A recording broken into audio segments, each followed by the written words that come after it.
자, 우리 9번째 주식 투자 분석 보도록 하겠습니다. 우리 이제 주가 지수라는 말이 나오는데 여러분들, 주가 지수는 이런 얘기 많이 들어봤을 거예요. 코스피 지수라든지 아니면은 코스닥 지수 뭐 이런 얘기 많이 들어봤죠. 우리 여러분들 주가 지수 처음 만들 때 지수 기준점이 있어요. 우리 코스피 지수 또는 코스피 200 지수. 자, 이런 것들은 100을 기준으로 해서 이제 출발을 한 거고, 코스닥 지수는 1000을 기준으로 해서 이제 출발한 거예요. 그래서 지금 여러분들 주가 지수가 우리 코스피 지수가 예를 들어서 2600포인트다 라고 하면은 우리가 100을 기준으로 많이 좀 상승한 거죠. 그래서 코스닥 지수가 예를 들어서 지금 뭐 700포인트다 라고 하면은 우리 처음보다 좀 떨어진 거죠. 이렇게 지금 해석하는 거 보시면 되겠다는 얘기입니다. 자, 다음으로 이제 주가 지수 산정하는 방식이 나오는데 여러분들, 우리가 이제 주가 평균식이라는 게 나옵니다. 주가 평균식. 이 주가 평균식은 여러분들 시장에서 거래되고 있는 주식 가격의 전체 평균이에요, 말 그대로. 이거에 비해서 시가총액식이라는 말이 나오는데, 우리 지난 시간에 우리가 기본 용어 관련된 부분 봤죠? 이 시가총액식은 시장에서 거래되고 있는 모든 주식의 시가들의 총합을 시가총액이라고 합니다. 자, 그래서 우리나라를 비롯해서 뭐 전 세계 다 이제 시가총액식으로 주가지수를 산정한다라고 보시면 되겠죠. 그래서 우리나라 여러분들 모든 주가지수는 시가총액 방식으로 산정한다. 이렇게 기억을 해 두시기 바라고요. 자, 우리 주가 평균식이 예외적으로 쓰는 지수가 있어요. 자, 이런 경우는 니케이 225 지수, 일본의 종합주가지수에 해당되는 거랑 미국의 여러분들 다우지수라는 거 들어봤죠? 그래서 산업평균지수에 해당되는 요 다우지수라는 거, 요거만 주가평균식으로 지금 쓰고 있고, 전 세계 나머지는 다 시가총액식으로 쓰고 있다. 자, 우리나라 방식은 시가총액 방식이다 라고 여러분들 기억을 좀 해두시기 바랍니다. 자, 다음 여러분들 세 번째 주식 투자 수익에 대한 과세와 관련된 부분인데요. 주식에 투자하게 되면은 우리가 매매 차익이라는 것을 얻을 수가 있죠. 매매 차익을 우리 다른 표현으로 우리는 자본이득이다 이렇게도 얘기합니다. 그래서 시험 용어로 자본이득 이런 말이 나오면은 매매 차익을 얘기한다 이렇게 해석을 해주시기 바라고요. 그리고 배당을 얻죠. 배당 수익도 우리가 얻는다라는 거예요. 자, 우리 과세와 관련돼서 매매 차익을 얻게 되면은 양도 차익이 발생했기 때문에 양도소득세가 과세되는 게 맞겠지만은 우리나라 소득세법은 열거주의 과세를 취하고 있죠. 그래서 이런 상장 주식의 매매 차익과 관련된 부분들은 세법에서 열거하고 있지 않아요. 따라서 비열거 소득이에요. 그래서 과세하지 않는다라는 게 대원칙인 거고, 요 배당 수익과 관련돼서는 여러분들 그 증권회사 우리가 계좌를 통해서 거래를 하잖아요. 요 계좌에서 배당금을 받게 되면은 배당 수익에 대해서는 과세합니다. 요거는 과세한다. 15.4% 과세해서 원천징수 당하고 세후 금액을 우리는 수령하게 되고 있는 거죠. 자, 이렇게 여러분들 우리가 매매 차익은 일반적으로 과세하지 않는다. 그리고 배당 수익은 과세한다. 요 차이점을 반드시 기억을 해 두시기 바랍니다.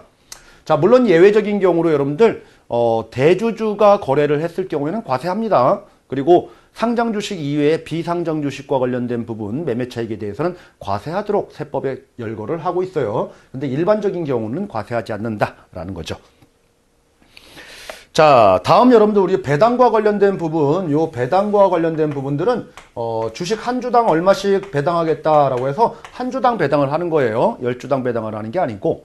그리고 배당은 여러분들 1년에 한 번씩 우리가 결산을 하게 되면은 결산 배당이라고 하고, 우리가 중간 6개월에 한 번씩 하게 되면은 우리는 반기 배당이라고 하고, 그리고 3개월에 한 번씩 배당하겠다라고 하면은 분기 배당이라고 이렇게 얘기합니다. 자, 이처럼 여러분들 우리나라는 중간 배당이라는 것을 실시하고 있다라는 거예요. 실시하고 있다.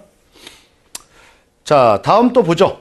네 번째 주가 및 주식 투자 수익률 변동 요인이라고 돼서 우리 급격한 물가 상승, 시장에 충격이 있다는 얘기죠. 그러면은 별로 안 좋은 거예요. 그래서 주가는 하락하게 되고, 완만한 물가 상승 이렇게 하면은 시장 전체가 여러분들 예전에 짜장면 값이 뭐 400원 했다가 지금은 4,000원, 만원까지 올라가고 막 이렇게 되고 있죠. 그만큼 경제는 성장하고 있다. 경제가 성장한다는 얘기는 물가도 이처럼 완만하게 상승세를 보이고 있다라는 겁니다.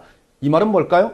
시장이 좋아지고 있다, 발전하고 있다 그 말이죠. 이것은 주가가 상승한다 그렇게 해석을 하시라는 얘기입니다.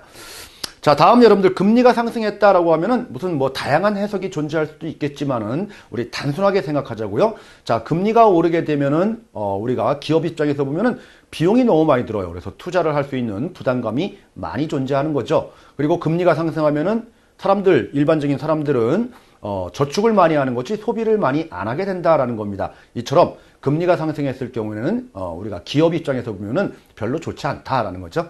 그래서 주가는 하락한다 이렇게 해석을 해두시기 바라고요. 자, 나머지 4번하고 5번은 넘어가도록 하겠습니다.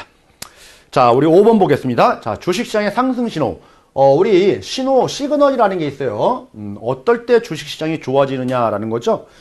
일반적으로 여러분들 고객의 예탁금이 증가한다. 우리가 주식 관련돼서 투자하는 금액이 증가한다라고 하면은 시장이 좋아질 것이다라는 우리가 시그널이다라는 거고요. 그리고 외국인 같은 경우에 외국인이 우리나라 주식을 매수를 많이 한다라고 하면은 주식시장이 상승할 것이다라는 시그널이 되는 거죠.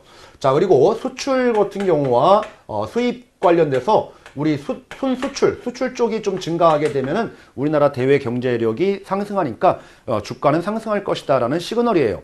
자, 이런 것들이 바로 주가 상승과 관련된 시그널인데 요거랑 이제 반대로 해석을 해야 될 부분들은 뭐냐면은 자, 외국인이 매도가 증가한다라고 하면은 주식시장은 안 좋아지는 거죠. 그리고 우리나라 수출이 아니고 수입이 증가한다라고 하면은 주식시장은 떨어질 것이다라는 시그널로 이렇게 해석을 하시라는 얘기입니다.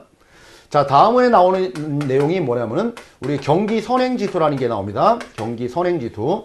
자, 경기 선행지수는 경기보다 앞서서 움직이는 지수인 거죠. 이 지수가 상승했다라고 하면은 그 다음에 경기는 좋아질 것이니까 주가는 상승할 것이다라는 시그널인 거고요. 자, 두 번째, 기업 경기 실사지수라는 BSI 지수라는 게 있습니다. 자, 기업체에 찾아가서 서베이 조사한다는 얘기죠. 설문을 통해서 앞으로 경기가 어떻게 될 것인지 설문을 받는 거예요. 그래서 응답자 중에서 앞으로 상승할 것이다 라는 그런 응답자 수가 많게 되면은 경기는 좋아질 것이다 라는 시그널이다 라는 겁니다. 그래서 기업 경기 실사지수가 상승을 하게 되면은 주가는 상승할 것이다 라는 신호로 우리는 해석할 수가 있겠다라고 보는 거죠. 자, 다음 마지막으로 여러분들 주식 시세표의 이해라고 나와 있는데 이것도 이제 가끔 시험 문제 나오는 거예요. 자, 시세표의 이해. 대표적으로 여러분들 우리가 종가가 58,500원이다 이렇게 나와 있죠. 58,500원. 그리고 오늘 거래된 거래 물량이 여러분들 183주 이렇게 거래되어 있다. 근데 거기서 여러분들 조금 좀 조심을 하셔야 될 부분들이 있어요. 우리가 단위라는 게 여기 표시가 안 돼 있지만은 위에 이제 우리 표가 나오면 단위 1원 단위로 10주 단위로 쓴 거다. 그리고 단위는 원이다. 뭐 이런 표시가 있죠. 만약에 10주 단위로 썼다라고 하면은 여기 아무리 183이라고 해도 거래된 주식 수는 1830주가 거래됐다. 이렇게 해석하시라는 얘기입니다. 그리고 어제보다 전일 대비 1000원 이렇게 상승한 신호인 거죠. 그러면은 전일 종가는 얼마였다? 전일은 57,500원이었다. 이렇게 신호로 우리가 해석을 하라는 얘기입니다. 그리고 오늘 거래된 여러분들 우리 시가와 고가와 저가라는 정보가 있습니다. 자, 이 말은 아침에 시작할 때 가격인 거고 오늘 중 최고 가격을 얘기하는 거고 오늘 중 최저 가격을 얘기하는 거예요. 자, 하나만 해석해 볼게요. 오늘 중 최저 가격이 56,600원이다 이렇게 나와 있죠, 여러분들. 자, 그 말은 뭐예요? 어제 종가보다 전일 종가보다 당일 저가가 더 낮다. 전일 종가가 더 높다. 이렇게 해석이 된다라는 겁니다. 그래서 우리 해석하는 거 시험 문제 나왔을 때 틀리지 않도록 이게 어려운 문제 아니니까 준비를 잘 해두시면 되겠네요. 자, 여기까지 주식 투자 분석과 관련된 핵심 요약 정리를 학습했습니다.